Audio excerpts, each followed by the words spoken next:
Sack him! Get him down! Get him down!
Hey, I hope y'all enjoyed that. That was the front row view.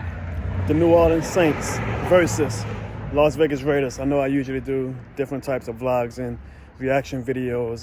That was different, but I was offered. Now, let me show you why this shit more than a game certified, okay? I had no business and no want whatsoever to go to that game. By the way, y'all see, I'm at home. New Orleans East, baby. New Orleans East born, New Orleans East bred. When it's all said and done, I'll be New Orleans East dead. Anyways, I had no intention to go to that game, but I was offered front row tickets, as y'all saw, to the Saints and Raiders game, right? The highly anticipated Saints and Raiders game, man. I was like, shit. I may be done with this season, but I ain't gonna turn down front row tickets to the Saints and the Las Vegas Raiders. So at least we got some beauty after that game. You know, the city of New Orleans, for all its faults, beautiful city. Anyways, so I went to that game, if you want to call it a game, and yeah, it was everything I thought it would be. Now, I actually was kind of iffy on who would win. I mean, there's two bad teams. The Raiders actually got into New Orleans at like 12 a.m. after their flight was malfunctioning throughout the whole day, and they still whooped the Saints' ass. They still whooped the Saints' ass. Things are bad right now. You know, to have and the reason why I have front row seats is because it was the Saints versus the Raiders, right? Like, you know, people start giving away their tickets when the season is practically over. I don't know if the person who gave me the seats, do they love me or hate me? That's what I wanted to, like, was it a gift or was it, do you hate me? But anyways, it was cool to experience that. You know, all my life I've been in section 623, the last possible row. And I finally can say I've watched the Saints game on the last row and now on the front row.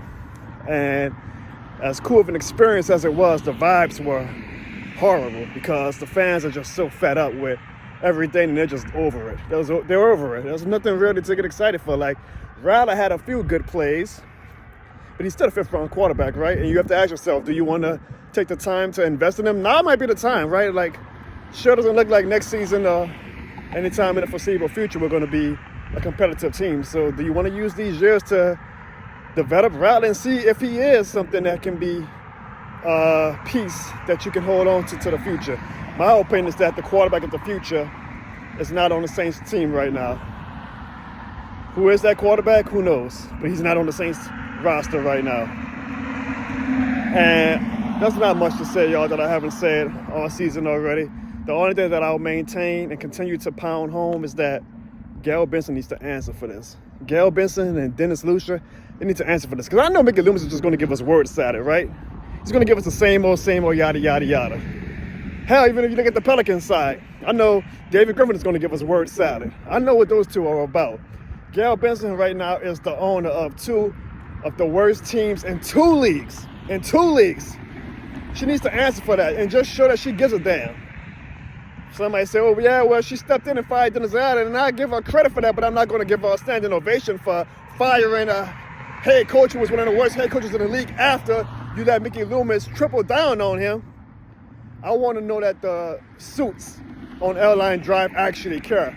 Because, again, I feel like it's a mom and pop shop type business that they run for two professional sports franchises. And that can work when you got a Sean Payton or a Drew Brees. It doesn't work when you got freaking Dennis Allen and now this BS that we are living in the past 4 seasons if you want to count the post-Brees era.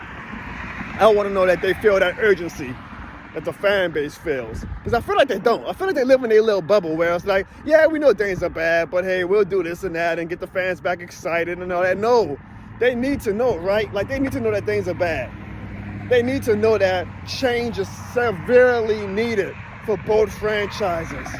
And this mom and pop, kumbaya, everybody love, everybody bullshit has got to stop. It's got to stop, man. We're getting beat down by some of the worst teams in the league. Hell, if we didn't go on that fraudulent 2-game win streak to open the season, we'd probably be picking top 5 right now. But at least it looks like we're guaranteed a top 10 pick, which I am going to be excited about having a top 10 pick.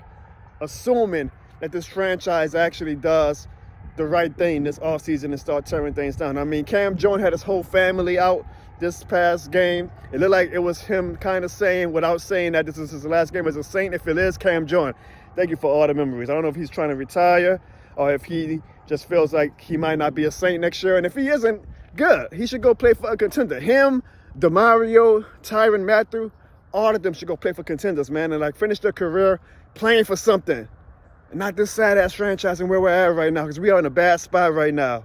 And maybe we get lucky, like we did in 2005, after Hurricane Katrina, one of the worst franchise spots to be in of all time. Your city is damn near torn to shreds. You won only 3 games, and then we hired Sean Payton and Drew Brees, and next year was an NFC Championship game. Crazier things have happened. But logically, you feel like the Saints are not going to be contending anytime soon, which sucks because we haven't really contended the past 4 years. So it's going to be like a 6-7 year rebuild. We'll see. I don't get into the extremism how long a rebuild can last. I just know that we got to rebuild. We got to tear down the walls. We got to start over, man. We got to start over. But I want to know what you guys think as usual. Leave a voicemail at 504-484. I'm forgetting my own number. I'm like the Falcons fan. Suddenly I forgot my own voicemail number. 504-484-9170. Let me know what you think. You can leave a text message as well. I'll leave a comment below.